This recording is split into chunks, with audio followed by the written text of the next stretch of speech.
আপনার বয়স যদি 40 হয় তাহলে কি জাপানে কাজ করা সম্ভব? অনেকে ভাবেন জাপান শুধু তরুণ কর্মীদেরকেই নিয়োগ দেয়, কিন্তু এটা পুরোপুরি ঠিক নয়।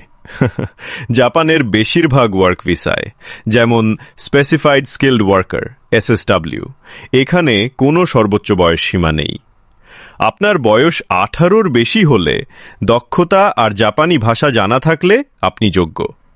বাংলাদেশ, নেপাল, ফিলিপাইন, ভিয়েতনাম এই সব দেশ থেকেই এখন হাজার হাজার কর্মী জাপানে কাজ করছে।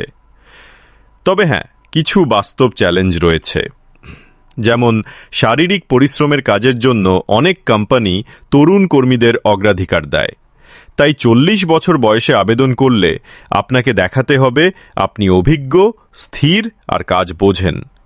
যদি আপনার কাজের অভিজ্ঞতা থাকে, যেমন কনস্ট্রাকশন, ইলেকট্রিক্যাল, হোটেল বা কেয়ার গিভার, তাহলে আপনি সহজেই SSW পরীক্ষায় পাশ করে জাপানি কোম্পানির স্পন্সরশিপ পেতে পারেন।